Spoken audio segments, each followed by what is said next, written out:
Ndine Simeon Boyce ndi nzangayo Tauson Kamalata ndipo tafika ndi nkhani kuchokera kuno ku MBC kumapoyamba nayi mitu yake.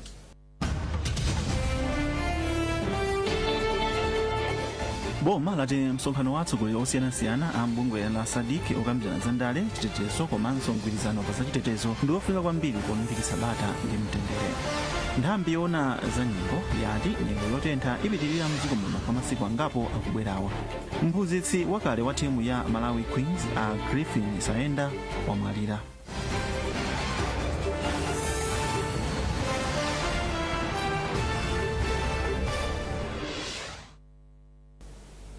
Tiyambe ndi nkhani yakuti mtsogoleri wa dziko lino Dr. Lazarus Chakwera lachisanu lino akakhala nawo pa msonkhano wapadera wa maiko a bungwe la Zodiak omwe uchitikire ku Gaborone mdziko la Botswana.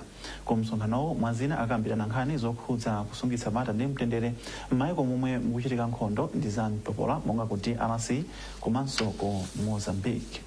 Malinga ndi chikalata chomwe atulutsa akunduna oona za ubale wa dziko lino ndi maiko ena, President Dr. Chakwera adzanyamukira pa bwalo la ndege la Kamuzu International ku Lilongwe nthawi ya 8:45 mmawa ndipo akuyembekezeka kubwerera tsiku lomweli nthawi ya 6:15 madzulo. Pakali pano boma lati msonkhanowu ndi ofunika kwambiri polimbikitsa bata ndi mtendere mchigawochi. Msonkhanowu omwe wayamba ndi akuluakulu a maiko omwe ali mgulu la maiko omwe amaona zachitetezo za ndale komanso zolimbikitsa mtendere. Mlembi wamkulu munduna oona za ubale wa dziko lino ndi maiko ena a Lake Sikwese ati dziko la Malawi pokhala membala wa bungwe la Zodiak likuyenera kutengapo gawo polimbikitsa bata ndi mtendere mchigawochi. Zokambirana za akuluakulu a boma komanso nduna zikatha ndipo omwe atsogoleri a maiko angapo a bungweli achitenso zokambirana zawo. Blessings Kanache ali ku Gaborone ndipo akufotokoza zambiri mu ripoti ili. Maiko a Malawi, South Africa komanso Tanzania ndi maiko omwe asilikali ake amathandiza posungitsa bata ndi mtendere pansi pa bungwe la United Nations ku Democratic Republic of Congo komanso mdziko la Mozambique. Ndipo pofuna kukambirana nkhani za chitetezo mchigawo chino chakumwera kwa Africa cha Zodiak wapa mpando wa nthambi yoona za ndale za chitetezo komanso kulimbikitsa umodzi mu nkhani za chitetezo yemwe ndi President wa dziko la Botswana Dr. Mokwesi Eric Kabetse Masisi atsogoleri a maiko okhudzidwa awa pazokambirana zawo zomwe zichitikire ku Phakalane Estate Hotel Resort mu mzinda wa Gaborone kuno ku Botswana. Mtsogoleri wa dziko la Malawi Dr. Lazarus Chakwera akuyembekezeka kukhala nawo pazokambiranazi. Pakadali pano mlembi wamkulu munduna oona nkhani zakunja kwa dziko la Malawi Lake Sikwese ati zokambiranazi ndi zofunika kwambiri polimbikitsa bata ndi mtendere maiko a Zodiak. Funika kwa msonkhano kuti monga mbiri tikudziwa kuti chitukuko chipite patsogolo payenera kukhala mtendere mudera la Zodiak. Chifukwa mfundo ya Zodiak panopa ndi kupititsa patsogolo kulumikizana pa ntchito zosiyanasiyana za malonda ndi za mafactory industries. Ndi ngati palibe mtendere chitukuko sichingayende. Ndi msonkhano uchitika pa mfundo zikuluzikulu ziwiri. Choyamba nkulingalira mmene tingapititsire patsogolo ntchito yodzetsa mtendere ku Democratic Republic of Congo kumene Malawi imatengako gawo popereka asilikali chimodzimodzi mmene amapangira za ku Tanzania ndi South Africa. Ndiye panali fundo imodzi imene a United Nations amene nawonso amathandiza kumeneko anapereka kuti bwanji pakhale kusintha kwina kuwiri kutatu powonjezerapo magawo angapo zopititsa mtendere ku DRC. Ndiye fundo yayikulu imene atsogoleri atakambirane tsiku limenelo pa 27 ndi imene yoyamba. Yachiwiri ndi monga tikudziwa pakadali pano kuoneka kuti kwamba kuchitika zinthu za upandu terrorism titero maiko awiri wa DRC ndi Mozambique koma makamaka nkhani yakula pano ndi ya ku DRC. Ndiye msonkhano ufuna ulingalire fundo zimene zaperekedwa ndi anzathu aku Mozambique kuti kodi kumeneko kuzikuyenda bwanji ndi SADC akambirana. asikwese atinso zonse zokonzekera kulandira mtsogoleri wa dziko la Malawi Dr. Lazarus Chakwera komanso atsogoleri ena ku msonkhanowu zatha tsopano. Nthambi ya SADC yona za ndale chitetezo komanso kulimbikitsa ubale wa maikowa limagwira ntchito zake nthambi yona za nyengo ndi kusintha kwa nyengo yati nyengo yotentha yomwe ikuchitika mdziko muno ipitirira kwa masiku angapo akubwerawa. Mkulu wa nthambi Jola Munkhokwe ati nyengo yotenthayi yadza chifukwa cha kusintha kwa nyengo pa dziko lonse. Ankhokwe akufotokoza. Kwakakutentha mamaka kuyambira pa 19 Novembala kufika 2 Juloli timaona kuti kutentha kukula kwambiri, ndipo mamaka pa 22 pa 23 pa 24 kunavuta zedi, ndipo murati muone monga ngati kungapo kulowa shire kuchigwa shire kumene kuti kulanda kwambiri zedi kotero kuti station yati yazanyengo kumeneko yangapo sana pa 24 anawerengera ndithu kutentha kunafika 45 degrees Celsius. Izi zikuchitika chifukwa chani bwana Nkhokwe, tangatiuzani? Kutentha kuti kuchitika chifukwa chani kuti panopo mvula yakhangara yachidulapo ndezi chikamba pano dzuwa li pamutu pempeni pa ife pa Malawi pano ndiye kuti tamene kumalibwera kwa ife direct chifukwa chani kumakulebe mitambo chako ndi kuonjezeraponso manadira mpweya umene umacheka kumpoto chakummawa mpweya wonso unali wotentha ndiponso owuma opanda chinyontho ndi kuphatikiza zimenezi ndi kutentha kale kwa dzuwa ndi chifukwa kunali kutentha kwambiri zedi. Pere mu nyanja ya Malawi kumene konso unatentha monga ngurokota unatentha kokwana 37 degrees ngakhalenso kunkhata be ndi kuti dziko lonse kunatentha kwambiri zedi, ngakhale malo ngati kudedza kodi sikutentha kwambiri kunafika 31 degrees Celsius kumene kuli kutentha kuopsa kwambiri zedi. Chifukwa muwuza kuti anthu amakhala kunanda onthensei kuli kwatentha kuopsa ndiponso anthu ena amalephera kupuma umene ngakhale kuona kuvunikira. Anthu mwina nkumadankhawa kutentha kotereku kutenga nthawi bwanji? Ubwino wake tsopano kuona kuti kutenthaku kuyambira pa 26 November kuyamba kutsika fena kuti ukubwera mpweya wochokera kumwera chakummawa umene ulozizira umene nthu ukhala kudusa pa Malawi pano, ndipo pakudusa kwa mpweya umenewo ndi pamene sikubwereso mvulaso iphalaza ndi mvula ndithu imene yambere ndi kumwerako kunsanjeko kuchikwa wako ikhale kudusa mpaka kumadera anchigawo chakumwera ndi madera ena anchigawo chapakati. Ndipo imene ndi mvula imene kamabwera ndi kuti tsopano kutentha kuja kwamba nakuchepa mphamvu komabe nthawi ino ndi yotentha ndembeza kuti uleje ikachepanso kutentha kuti ubwera koma suli kukhala kwakulunga timene kunachitikira masiku apitawo yani. Komiti ya nyumba ya malamulo yoona za ulimi yapempha bungwe la ADMAC kuti lipeze njira zabwino zothandiza kuti ntchito yotsitsa chimanga kuchokera mgalimoto zonyamula izichitika mwachangu kamba kuti ino ndi nyengo ya mvula. Mkhalakale pa mpando wa komiti yoona nyumba za malamulo yoona za ulimi a Samia Suleiman amayankhula izi pomwe anakayendera ADMAC ya Malangalanga mu mzinda wa Lilongwe. Charles Wahala ali ndi ripoti. Malingana ndi mkhala pa mpando wa komiti yoona za ulimi ku nyumba ya malamulo a Samia Suleiman, nyumba ya malamulo inapereka ndalama zokwanira 22 billion kwacha ku bungwe la ADMAC kuti ligulire chimanga ndi kusunga mu Nkhokwe ndi cholinga choti bungweli lidzagulitse pa mtengo wothandiza Amalawi kuti apeze chakudya. Izi ndi zoonekeratu maka m'malo ena bungwe la ADMAC mu mzinda wa Lilongwe komwe galimoto zikuluzikulu zonyamula chimanga zasefukira ndi kutchinga misewu yosiyanasiyana podikira kutsitsa chimangachi m'malo a ADMAC. Mchigawo chapakati bungwe la ADMAC likugula chimanga kusalima, chinkhoma, chilambula ndi malangalanga. A Suleiman afotokozera MBC kuti bungwe la ADMAC likuyembekezeka kugula matani 80,000 achimanga ndipo chigawo chapakati pakuyembekezeka kugulidwa matani 33,000. Iwo anati ndi okhudzidwa kuti ntchito yotsitsa chimanga ikuchedwa kwambiri m'malowa. Ulendo uwu ndozizimusa sitinalonjere timafuna tizaone tokha kuti kodi mukuziwa inuyo kuti tinachita approve 22 billion imene yapita ku ADMAC kuti agule chimanga. Tinalandira ndithu ma complaints kamene kuti mavuto amene ankaukumana nawo akamagulitsa chimangachi. Vuto lina ndilokuti magalimoto akutha kukhala pa nsewu kudikirira kuti asitse mina kwa masiku 4 or 5 kapena mina sabata limene chimene tachiona kuti ndi chinthu chosakhala bwino nde tinabwera kuno kuti tione kuti kodi chikupangisa ndi chani kapena kuti program imene yogula chimanga chimenechi ikuyenda bwanji. Ndipo mmawu ake mkulu wa bungwe la ADMAC mchigawo chapakati a Dave Masache ati ntchito yotsitsa chimanga kuyika mu Nkhokwe ikutenga nthawi kamba kuti zonse zofunikira pogwira ntchitoyi akumapanga pamanja. Tinayamba pa 19 lachinayi pa 19 November 2020 tili ndi madepo 4 tindi pano pa Malangalanga depot, tindi kuchilambula depot, ndeti ndi kusalima depot, ndeti ndi chingoma depot. Pakadali pano mchigawo chapakati bungwe la ADMAC lakwanitsako kugula mametric ton achimanga okwanira 4,500.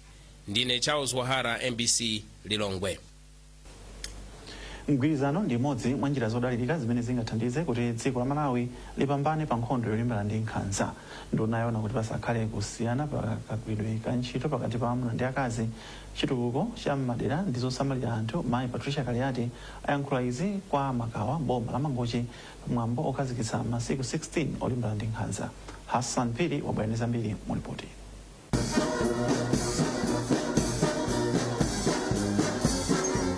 Mwambo okhazikitsa masiku 16 olimbana ndi nkhanza unachitika kwa Makawa mboma la Mangochi. Uthenga waukulu unagona popempha anthu onse mdziko la Malawi kuti agwirane manja pothetsa nkhanza mdziko muno. Akuluakulu a mipingo, mabungwe omwe si aboma, mafumu komanso boma akufunika kuti abweretse chuma chawo pamodzi, anthu adziulula akachitiridwa nkhanza, komanso mabungwe adzigwira ntchito limodzi polimbana ndi nkhanza.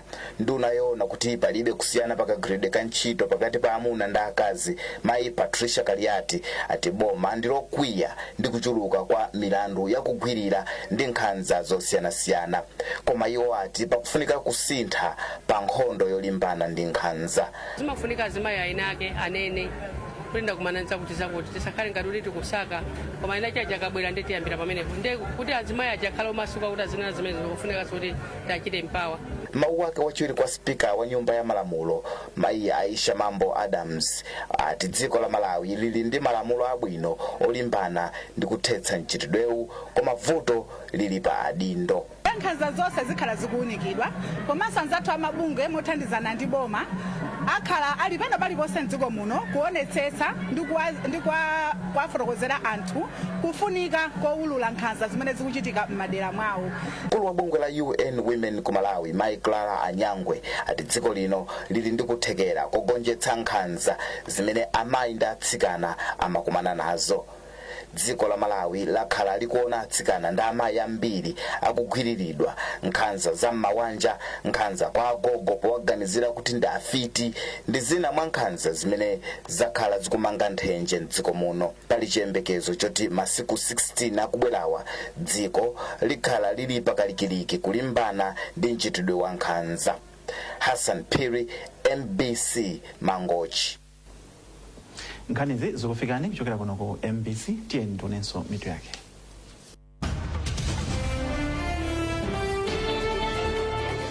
Boma lati msonkhano wa atsogoleri osiyanasiyana a bungwe la Zodiak okambirana za ndale, chitetezo komanso mgwirizano pa zachitetezo ndi ofunika kwambiri polimbikitsa bata ndi mtendere. Nthambi yoona za nyengo yati nyengo yotentha ipitirira mdziko muno kwa masiku angapo akubwerawa. Mphunzitsi wakale wa timu ya Malawi Queens a Griffin Saenda wamwalira.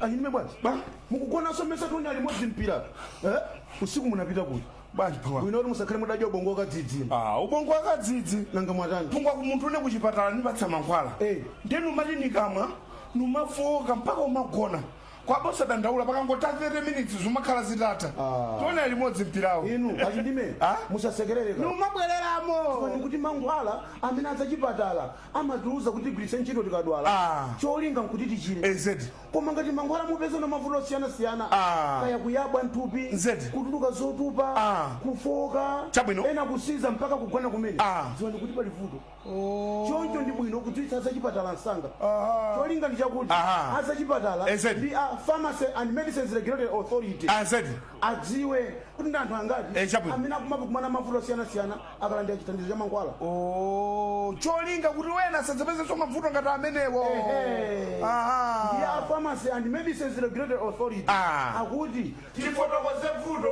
kuti litetezeka.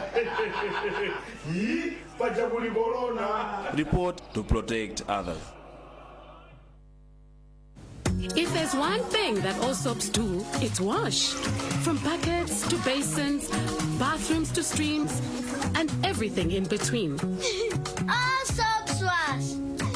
Yes, but Protex is different. Its reinvented formula with flaxseed oil boosts your skin's natural anti-germ defenses by 10 times more, protecting you against 99.9% of germs. So what keeps us healthy? Protex! Good health starts here. Sovano puma nimene ndikuthamangira palanki apo mtenge taxi ndiye inu mpaka na mukapange haya la taxi muthu mundigari mutu yabu niwetu nini maisirira kupya mazi ngatamena ati gama ndo yandi yabu ino sindi kukana gari moto yadu ni sindi nanao masana nimeta nao usiku kauka sina lipile ndrama ina usiku imuarai ndiye nimeenda usiku kakupa kutendika kukuma na ndiye mwari akangondigwira andikamata niwo ndrama za mbilimbili kaya ndiye kuti simu namveza VCW. Yes, Voluntary Compliance Window. Malawi Revenue Authority, MRA. Yatiganizira tonse amene timapanga mabizinesi koma tikukanika kukhala nzika zodalirika chifuna titalephera kukalipira misonkho pa zifukwa zina. Ndi onsenso amene timapanga mabizinesi athu mwina tinalowesa katundu wathu mozembera boma ngati momwe mukunenera inu. Komanso balena amene tikukanika kukhala nzika zodalirika pa chifukwa chonati timalephera kulemba ndondomeko yoyenerera ya kayendesedwe ka bizinesi yathu. Atipasamwe kuti tingopita tikazilongosole tokha popanda kukalipira chindapusa china chilichonse ngakhalenso chiwongola zanje. Amofati kuti ine ndipite ligamo ndanga jana isho kuti tikangolipira saka ndipasa chindapusa kulibe. Mukukumbukira bizinesi yanga yakulonso ichi timmagulisamo pachatu sindinkalipira sonsonko koma nditamva za VCW ndinapanga apply panopa ndikunena pano anandipanga register bwino ndikupo ndikumalipira msonkho yanga bwino sinalipire chindapusa china chilichonse ngakhalenso chiwongola zanje. Inde, perekani pempholanu ku MRA lero olemba pa mafomu omwe mungapeze pa makina a internet www.mra.mw ndikutumizanso pa makina omwewo ku adresi iyi vcw@mra.mw kapena kukapereka ku ofesi ya MRA yomwe muli nayo pafupi. Kumbukirani kuphatikizapo zikalata zonse zofunikira monga ndondomeko za misonkho, ndondomeko ya zachuma chanu, chidziwitso chakawerengedwe ka msonkho, komanso form C132 ya customs kuti a MRA asavutike kuwunikira za pempho lanu. Imbani lamya mwaulere ku 672 kuti mudziwe zambiri. Malawi Revenue Authority, tukulani Malawi, libirani msonkho. Applications are invited from suitably qualified Malawians to join the Malawi Police Service as Recruit Constable Grade N. Qualifications: applicants must be holders of minimum of Malawi School Certificate of Education (MSCE), between 18 years and 30 years of age, single, physically and medically fit, without criminal record, and minimum height of 1.68 meters for males and 1.6 meters for females.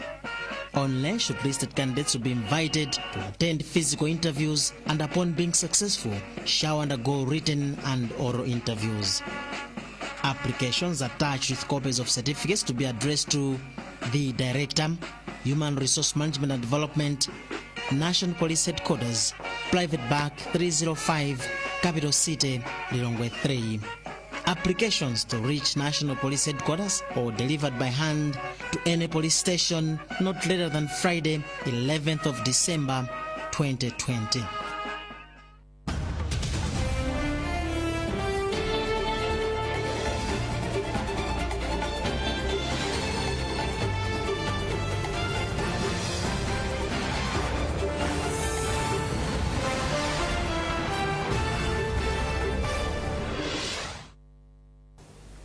takulandirani mu gawo lina la nkhani zathu.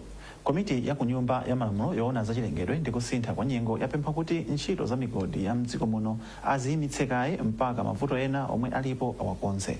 Pempholi alipereka pa mkumano omwe komiti inachita ndi omwe akuchita nawo ntchito ya za migodi komanso omwe akuti sakupindula ndi kupezeka kwa migodi ku madera awo. Charity Chiuye olemba ripoti ili omwe akuwerenga ndi Robert kalindiza. Pankumanowu zinadziwika kuti dziko la Malawi likutaya ndalama pafupifupi 20 miliyoni kwacha tsiku lililonse kamba ka migodi yosavomerezeka. Ndi zimenezi zomwe zinachititsa komiti ya ku nyumba ya malamulo yoona za chilengedwe ndi mphamvu zosiyanasiyana kuwayitana akunduna za migodi, nkhalango ndi chilengedwe komanso akunduna za chilungamo kuti adzafotokoze bwino kuti zikutheka bwanji kuti zachinyengo za mtunduwu zizichitika pamene iwo alipo. China chomwe akunduna za migodi anadzudzulidwa ndi chakuti pali lamulo latsopano loyendetsera ntchito za migodi mdziko muno, koma iwo akusankha dala kusagwiritsa ntchito lamuloli, zomwe komiti inati nkutheka kuti kundunaku kuli katangale odzaoneni ndipo akuti nkofunika kusesako.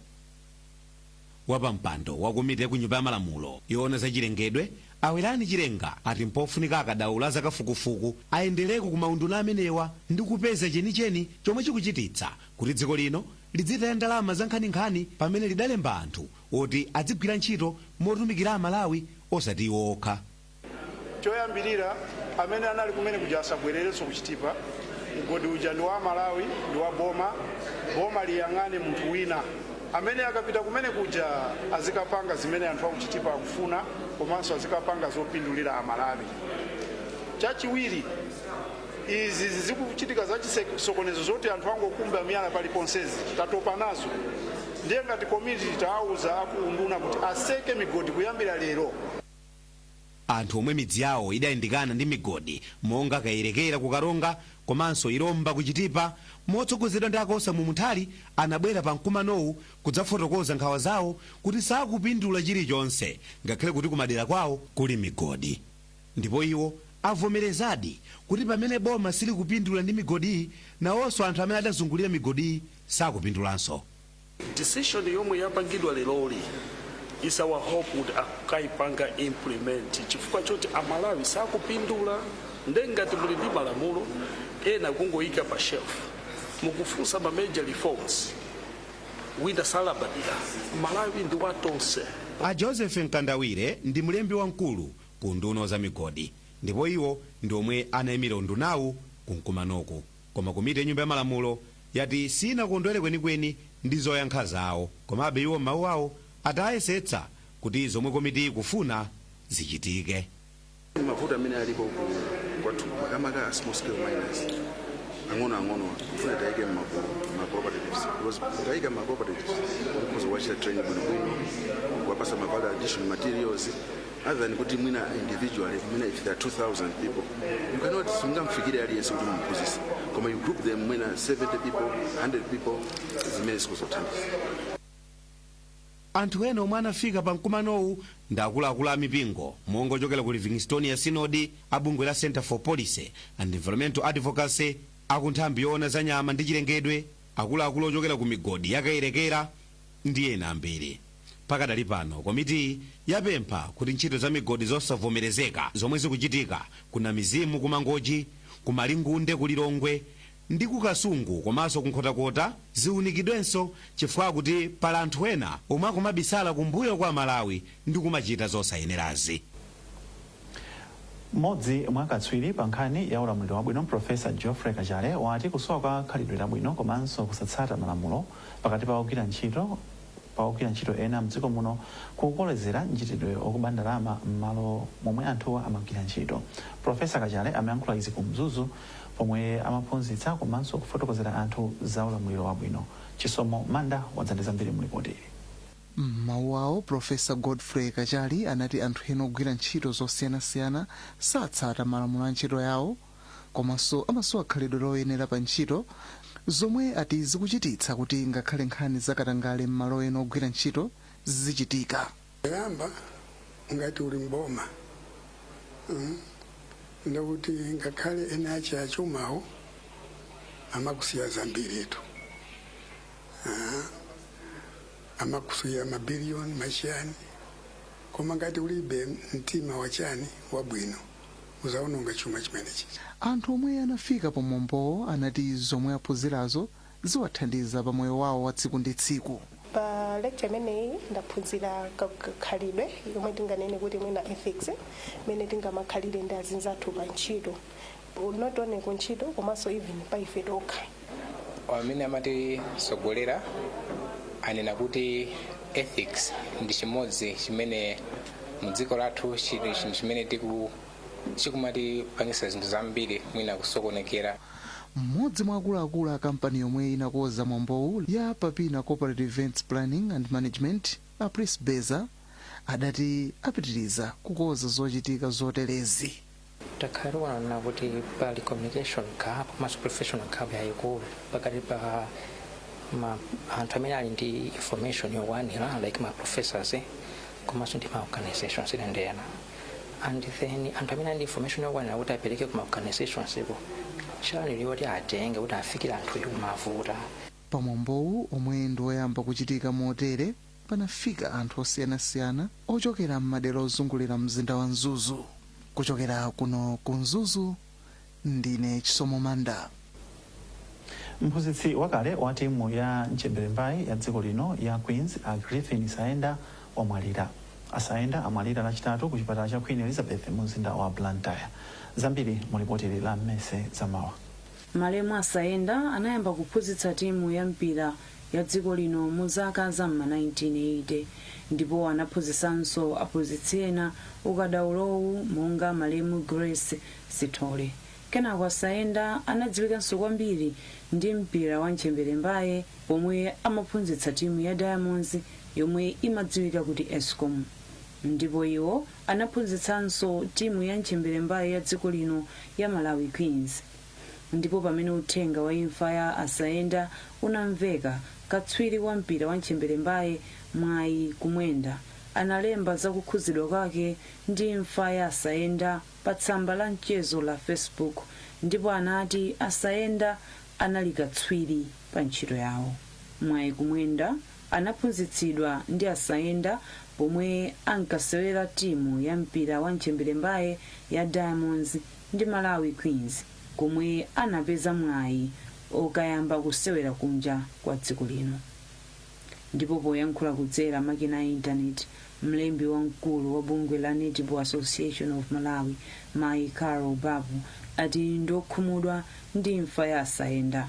Ifeyo ku Netball Association of Malawi anamu ndifaolira chifukwa cha imfa ya Mr. Asaenda. Ife ndodandaula kwambiri chifukwa chotaya mmodzi wa ife.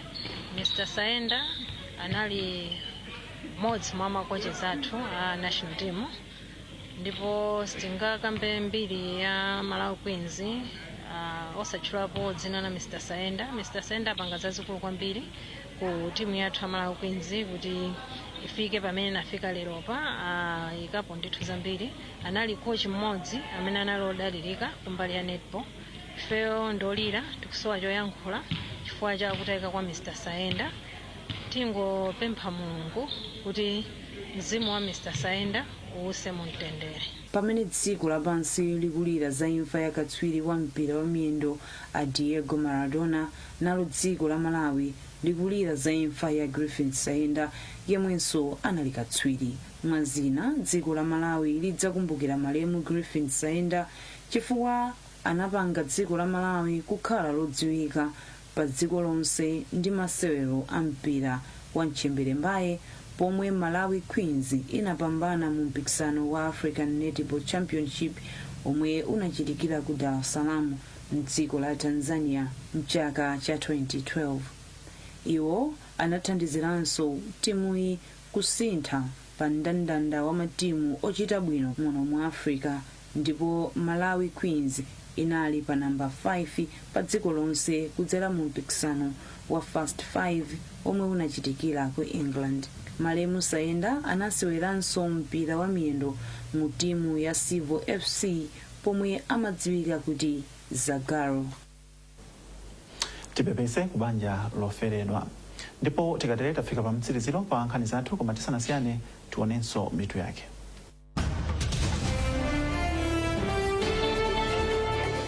Boma lati msonkhano wa atsogoleri osiyanasiyana a mbungwe la Zodiak okambirana za ndale, chitetezo komanso mgwirizano pa za chitetezo ndi ofunika kwambiri kulimbikitsa bata ndi mtendere. Nthambi yoona za nyengo yati nyengo yotentha ipitirira mdziko muno kwa masiku angapo akubwerawa. Mphunzitsi wakale wa timu ya Malawi Queens a Griffin Saenda wamwalira.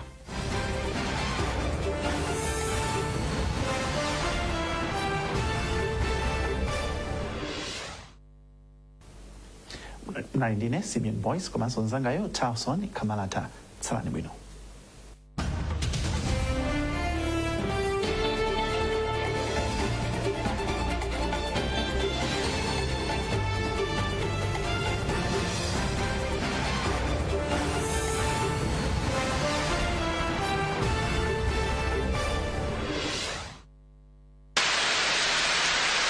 Mvula imabweretsa chimwemwe pakati pathu kamba ka zabwino zochuluka zimene zimabwera kamba ka mvula. Ngakhale mvula ili yofunika pa moyo wathu, palinso ngozi zosiyanasiyana zomwe zimabwera kamba ka mvula. Imodzi mwa ngozizi ndi ngozi ya magetsi. Pachifukwa ichi, bungwe la Eskom likukudziwitsani pa zimene muyenera kuchita pofuna kupewa ngozizi. Musayandikire zipangizo zina zilizonse za magetsi zomwe zagwa. Ikani masamba kapena zingwe zosonyeza za ngozi pa mtunda wa mamita 10 kuchokera pa zipangizo za Eskom. Chenjezani wena pa zachiopsezo chomwe chilipo kamba ka magetsi. Dziwitsani a Eskom mwansanga za zipangizo za magetsi zomwe zaonongeka. Eskom, power all day, every day. Oh, days, what a time. Just look. Hey, Daddy. That was intense.